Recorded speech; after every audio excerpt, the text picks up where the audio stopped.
Så er det mandag. Det betyder nu. Det er spændende, hvad ugen har byde. Okay, i dag har vi haft naturvidenskab og musik. Ja, det tror jeg. Det er noget valgfag. Fuck, det var sjovt. Og så bagefter, nu skal vi have spansk. Og vi to har fri til idræt, for vores lærer er syge. Okay, klokken den er 13:30, eller 13:40. Jeg er fri, fordi at mit idrætsmodul blev aflyst på, når vi ikke havde lærer. Der er stadig nogen fra min klasse, der har time, så det er ret luksus. Så hold 2, vi har fået fri. Så er der også første dag på volleydag. Eller det er mere sådan en velkommen, og så har vi sådan en en klub velkommen, og så er der hold velkommen i morgen. Okay, nu er jeg kommet til træning, eller velkommen, eller hvad det er. Hold da kæft, nogle mørke render.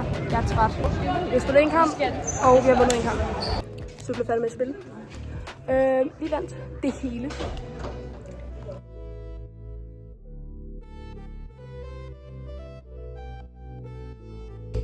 Guys, jeg er lige kommet hjem og gæt, hvem der er faldet på propagandaen.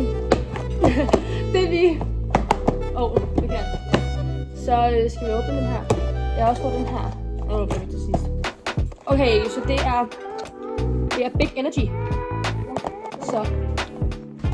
Okay, hvad vil du godt have? Det kunne godt tænke. Okay, Secret. Jeg gad godt at have den der Loyalty, og Lucky synes jeg også er cute, og Love. Det er 3 håber jeg. Den der. Nej, den der. Jeg skal prøve det. Nej. Kan vi lade den der klikke? Nej, det kunne jeg så ikke.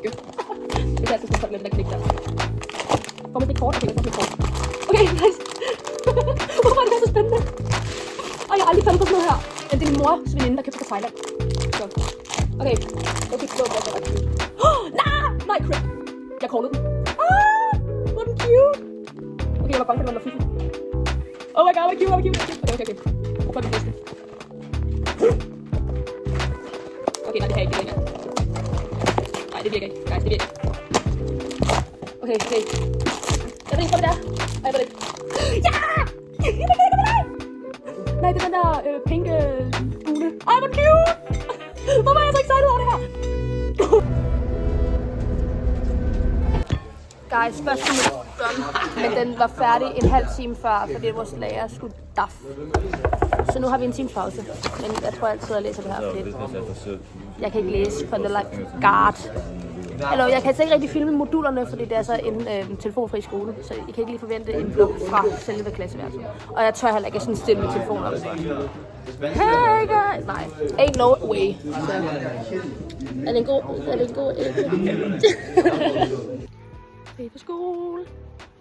Volley time. Nu officielt træning. Okay, volley er slut. Yes. Ida, hun er kommet. Ida, hun var udveksling i et halvt år her i Danmark. Hun gik faktisk på TG, der hvor jeg går nu, ikke? Og så er hun så kommet på besøg. Og de influencer. Hej. Og vi kender hende jo selvfølgelig fra volley, det er derfor hun er her. Det er fucking hygge. Nej, ikke mig. Men ja, det var en hård træning, god træning, svedig træning, whatever. Jeg er kommet hjem. Jeg ligger her i min seng lige nu. Prøver at komme ind på Microsoft. Altså sådan Word og sådan noget der, ikke? Og det fungerer bare ikke.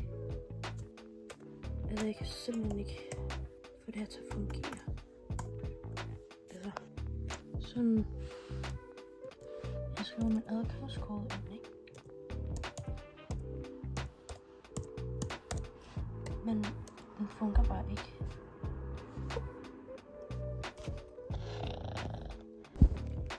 Guys, jeg fik det til at virke. Oh my god, jeg har lige fået det til at virke, så nu har jeg sådan et dokument. Hvordan kan man sådan lave sit eget dokument? No, whatever, jeg freaking kom ind. Så desværre så begyndte min så videre, ikke? Det er ikke at lave venner, det er ikke der er dårlige lærer, bla bla. Nej, det er vitterligt at logge ind på alt det der lort, man skal ind på. Okay, nu er det onsdag. Vi skal besøge biblioteket i dag. Det er lidt spændende, synes jeg. Og så skal vi have oprettet os på biblioteket. Så det bliver meget godt. Ej, mine ører. Men ja. Det bliver hyggeligt.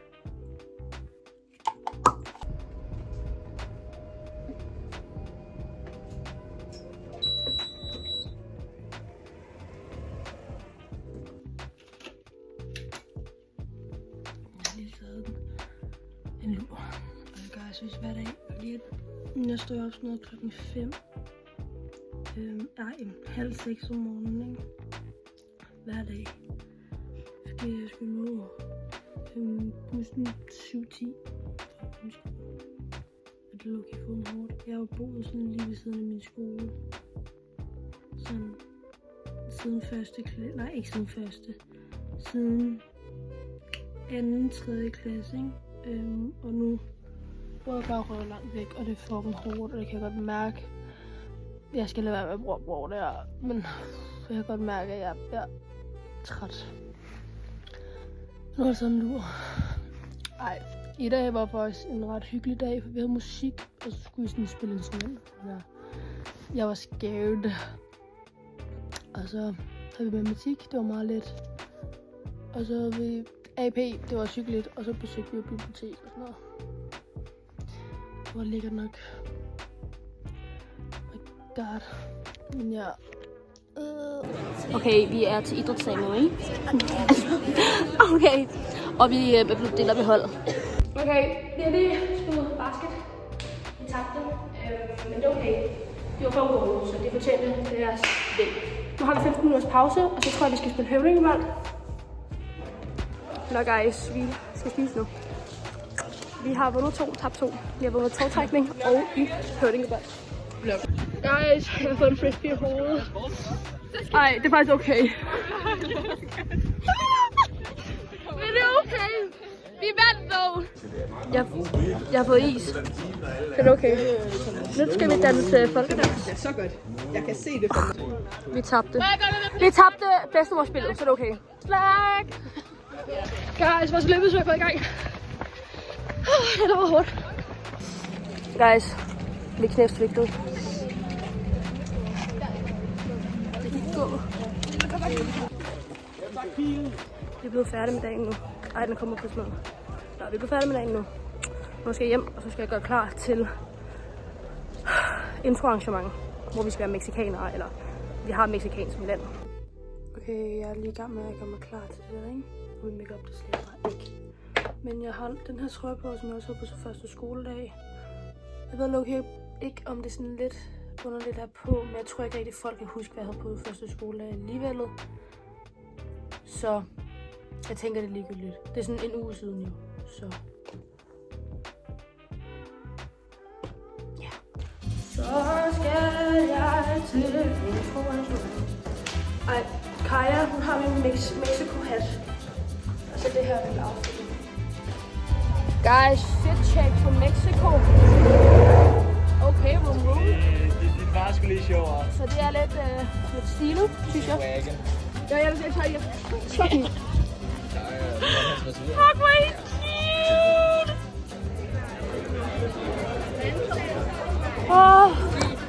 Det lå lidt akavet, men alligevel er der faktisk ret. Det er ikke akavet.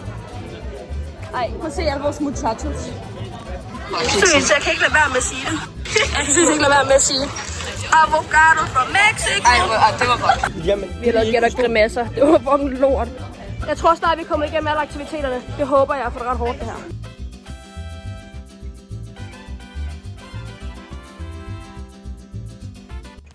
Okay. Nu er vi færdige med det der fællesbane. Og nu skal vi tage at danse hiphop. Vi er lige blevet færdige med at danse. Var det sjovt? ja. Det er hvad er der lige sket der? Ja, idrætsdag. Du ved, jeg troede, jeg var mere fleksibel, end hvad jeg var. Så fuck jeg det lidt op, og du... Det I skal lære for det her, det er, hvordan man går i split, hvis I ikke kan. Ellers så ender I som kan. Jeg spiser færdig. Ej, hvad er det der? Jeg skal meget bedre end alle vores andre. Jeg kan sige, det er en småsvin. Du kan gå lige og tjekke, hvad Brøndby Strasbourg-kampen står bare, når Flash går. Vi er færdige for i dag. I morgen så er det jo en normal skoledag, udover at vi skal mødes en modul senere. Og så har vi putte. Men ja, nu skal vi hjem. Det var røvsjovt. tror, der er nogen, der har det lidt mindre sjovt, men det var ret sjovt.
Så er det fredag. Det betyder putte i aften. Guten Liebe. Meine Freundin. Er du klar til tysk, Kaja? Jeg er spansk om lidt, og jeg kan ikke finde... der er en, jeg har spansk med der. Au revoir. Et Luca eller Lucas, jeg kan ikke finde noget. Jeg tror, Oui, det oui. er Lucas. Je m'appelle Chimel. Det er fransk. Det er spændende. Jeg skal gå, og hvad tid skal jeg gå? Må vi høre noget spansk? Hola! Soy. Vi har 10 minutters pause for spansk. Hold kæft, jeg har lige set nogle røvkølige dokumentarer. Okay, hvad er det her for noget? Vi har IT nu. Jeg gider ikke det her. Min kode virker ikke. Den siger, jeg ikke har en kode. Eller... Det virker... Altså... Han siger bare, at jeg er kugt. Fortæl mig, hvorfor jeg er kugt. Altså... Jeg kan ikke komme ind på det her IT-pis. Altså... Jeg har lyst til... Hvorfor? Kan det ikke bare fungere? Seriøst, jeg vil godt gå på gymnasiet og få ting til at fungere. Jeg kan ikke skrive noter på OneNote, på Docs, på Word, på noget som helst. Og jeg har prøvet alle mine adgangsråder, og der er ikke noget, der virker. Og det er derfor, nu er jeg lukket ude. Seriøst, nu fylder jeg min vand, fordi der er ikke noget af det, der fungerer. Jeg får faktisk stress. Men jeg har jo betalt ikke noget. Men jeg får sygt stress. Jeg gider ikke mere. Jeg synes, det ikke bare virke, så jeg kan skrive mine noter og sådan noget der. Det er så svært, kan det heller ikke være. Klokken den er 4:04. Jeg skal lige normalt have til at klæde og så skal jeg gøre mig klar til putten. Fordi jeg tror, jeg mødes med Kaja og ved arbejde. Eller det tror jeg ikke. Jeg ved det. Jeg mødes hos Kaja eller på hendes arbejde. Fordi så kan vi nemlig følges til Mathias, som holder pre.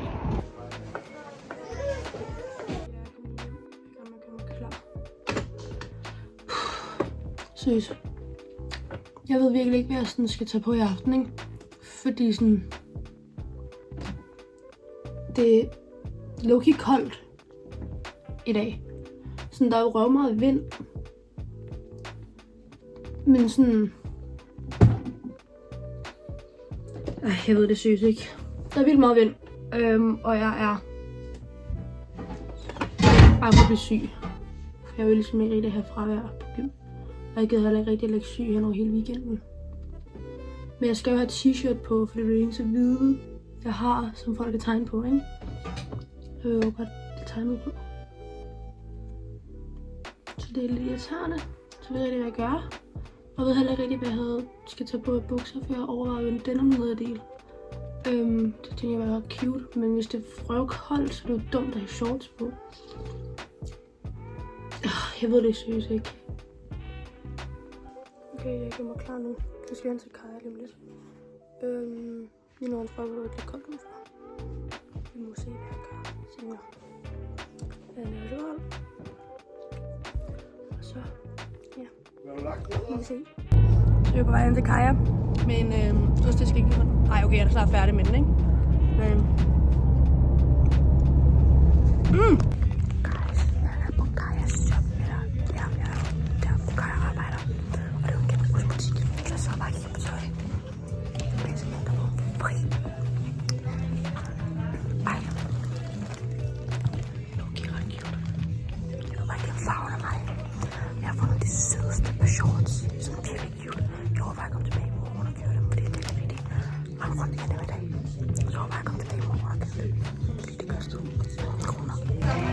Vi er kommet til pre. Where you think you're going, baby? Hey, I just met you. This is crazy.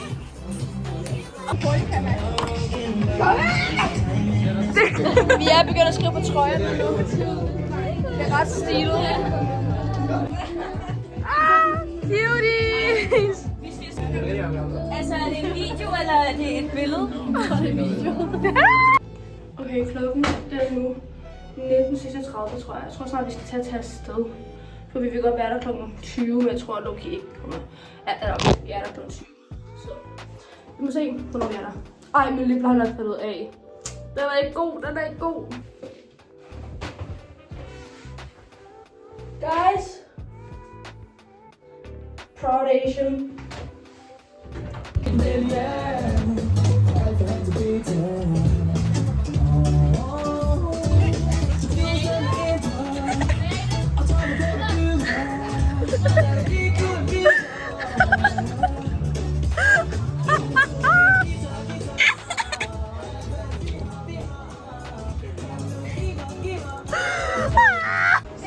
Vi er nu på vej mod bussen. Okay guys, vi står i bussen nu. Nu skal vi hen til Amager Strand. Okay, jeg tror snart vi er på Amager Strand. Guys. Ja. Hello. Guys, der er røv mange, og de er faktisk alle sammen TG'er. Det er ret fedt.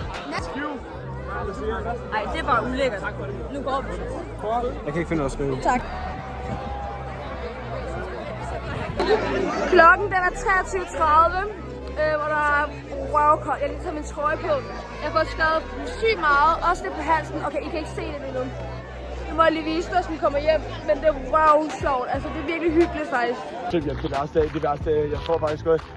Jeg tror helt reelt ikke. Bro, jeg har krykker, jeg kan snilt slå folk ned med. Jeg kan snilt slå folk ned. Så er det en mand. Ja. Nå, vi er på vej hjem nu. Jeg skal ikke have en krampe nu. Vi kan ikke krampe nu. Jeg skal ikke. Nej. Det er fucking koldt. Ja, og min trøje er våd, så hvad er det her nyttigt for? Jeg er noget hentet. Vi skal have Mac'en. Okay guys, vi kommer hjem. Og vi har fået Mac'en. Og så her er min trøje. Reveal. Jeg ved ikke, hvad man siger. Så, ja. Jeg har skåret lidt på armene.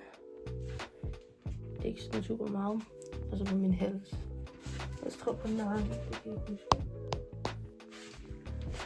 Men ja, det var i hvert fald det i aften. Og det var også det for denne vlog. Tak for at I fulgte med. Ja, det var virkelig hyggeligt. Det var en god uge med noget, sådan noget intro-arrangement og puttefest. Og så var det bare fedt i skolen.